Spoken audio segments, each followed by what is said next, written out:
हाय, मैं हूं आपका होस्ट दानियाल बेग और आप देख रहे हैं रिवाइंड स्पेशल पॉडकास्ट। दोस्तों, आप लोगों ने काफ़ी दफ़ा ग्लोबल वार्मिंग के बारे में सुना होगा, जो कि आजकल हमेशा वर्ल्ड डिबेट्स और न्यूज़ में रहती हैं।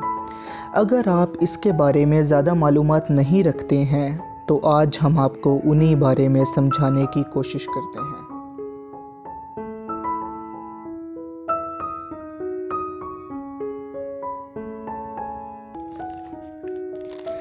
दोस्तों, अगर आपको ग्लोबल वार्मिंग का नहीं भी पता तो आपको ग्रीन हाउस इफ़ेक्ट का लाजमी पता होगा, और अगर नहीं भी पता तो ऐसा ग्रीन हाउस तो देखा ही होगा कभी ना कभी।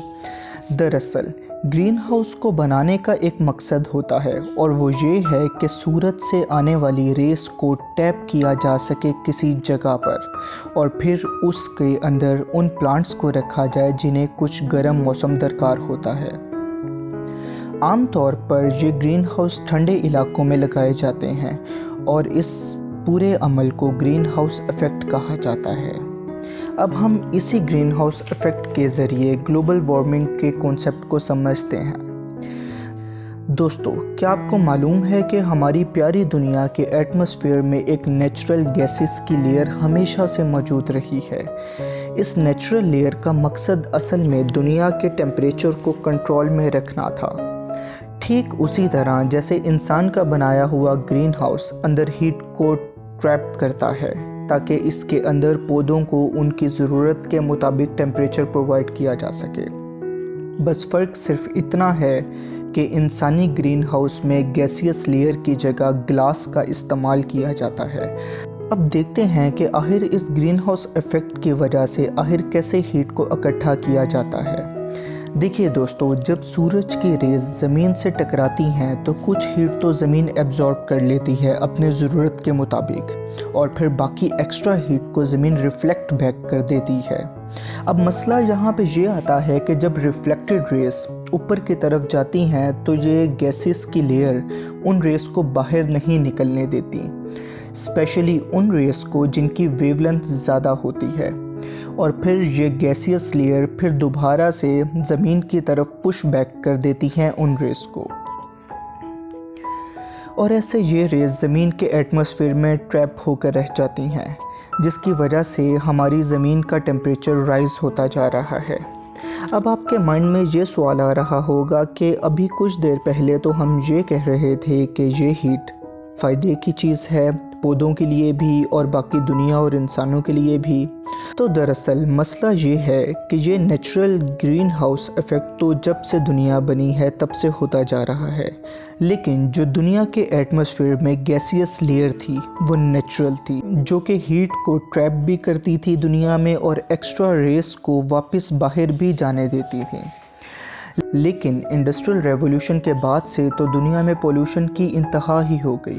फैक्ट्रीज, गाड़ियाँ, हवाई जहाज़ और तमाम पोल्यूशन फैलाने वाले एलिमेंट्स ने इस दुनिया के एटमॉस्फेयर में गैसेस की तादाद को बहुत ज़्यादा बढ़ा दिया।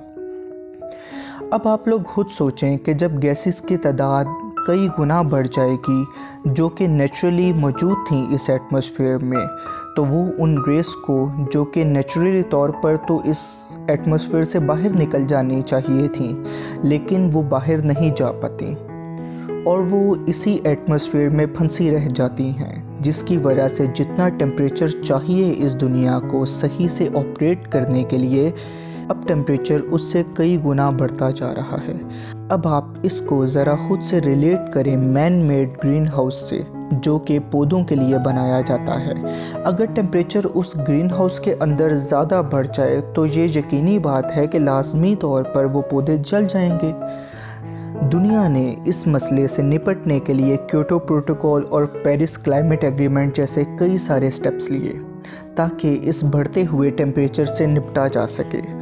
अगर हम हाल ही में होने वाले पेरिस क्लाइमेट एग्रीमेंट की बात करें तो उसमें ये फैसला किया गया कि दुनिया का टेम्परेचर अगर इस सेंचुरी के एंड तक 1.5 डिग्री सेंटीग्रेड तक बढ़ता है तो मसला तो पैदा होगा, लेकिन फिर भी इस पर काबू पाया जा सकेगा। यहाँ तक ये भी कहा गया कि अगर 2 डिग्री सेंटीग्रेड तक टेम्परेचर भी बढ़ जाता है तब भी उससे बचने के कोई ना कोई चांसेस मौजूद होंगे। लेकिन दोस्तों, असल में मसला इस टेम्परेचर के बढ़ने की स्पीड से है। जिस स्पीड से टेम्परेचर ये ज़्यादा हो रहा है हर नए साल के साथ, तो ये दुनिया के लिए एक बहुत ही खतरे की घंटी है। अब हम देखते हैं कि इस टेम्परेचर राइज की वजह से दुनिया में क्या तब्दीलियां आ रही हैं। दोस्तों, इस क्लाइमेट चेंज की वजह से दुनिया के ग्लेशियर्स मेल्ट होते जा रहे हैं, जिसकी वजह से एक तो नुकसान वहाँ पर बसने वाले हैबिटेट को हो रहा है, दूसरा ये कि सी वाटर राइज होता जा रहा है। नेशनल एकेडमी ऑफ यूएसए के मुताबिक हो सकता है कि इस सेंचुरी के एंड तक सी वाटर 2 मीटर्स तक राइज कर जाए, जिसके नतीजा ये निकलेगा कि पानी शंघाई शहर और मियामी के अंदर दाखिल हो जाएगा, और डेल्टास जैसे कि ब्रह्मपुत्रा तो बिल्कुल पानी के अंदर ही चले जाएंगे। क्लाइमेट चेंज की वजह से और बहुत सारे एटमॉस्फेरिक चेंजेस आ रहे हैं, जैसे कि ड्रॉट्स का बढ़ जाना, हीट वेव्स और कोल्ड स्पेल्स का आना, ओशियनिक एसिडिटी का बढ़ जाना, एटमॉस्फेयर में कार्बन डाइऑक्साइड की ज़्यादा मिकदार तो बेइंतहा नुकसान पहुंचा रही है इंसानी दुनिया को और इंसान को। गर्म मौसम की वजह से दुनिया का बहुत सारा हिस्सा सहरा में तब्दील होता जा रहा है। इसके अलावा पहाड़ों पर जो बर्फ़ मौजूद होती है, क्लाइमेट चेंज की वजह से एवलांचेस और लैंड स्लाइडिंग बहुत ज़्यादा बढ़ गई हैं। जंगलात में आग लगना शुरू हो गई है, और जंगलात में आग लगना तो एक रूटीन सी बन गई है। सीवियर वेदर कंडीशंस जैसे कि साइक्लोन्स, फ्लड्स, ड्रॉट्स और अर्थक्वेक्स में भी बहुत ज़्यादा इजाफा देखा जा सकता है मौजूदा वक्त में। अब दोस्तों, इन सब चीज़ों का हल कैसे निकाला जाए? इंसान के पास एक ताकत है कि जो मसले वो खुद पैदा करता है उससे निकलने की भी सलाहियत रखता है, लेकिन उसके लिए सबसे ज़रूरी चीज़ तो ये है कि नीयत होनी चाहिए कोई काम करने की। डोनाल्ड ट्रंप ने अमेरिका को पेरिस क्लाइमेट डील से बाहर निकलवा लिया था, तो फिर ऐसे तो इस क्लाइमेट चेंज के मसाइल से निपटा नहीं जा सकता। हमें ये बात याद रखनी होगी कि जैसे कि हर प्लान का प्लान बी होता है, ऐसे ही हर प्लैनेट का प्लैनेट बी नहीं होता। हम इंसान इस दुनिया में बसने के लिए बनाए गए हैं, तो हमें इस दुनिया को रहने के काबिल भी रखना है।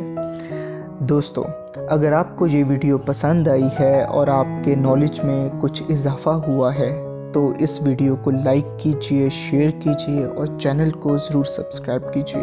Thank you so much. अल्लाह हाफिज़।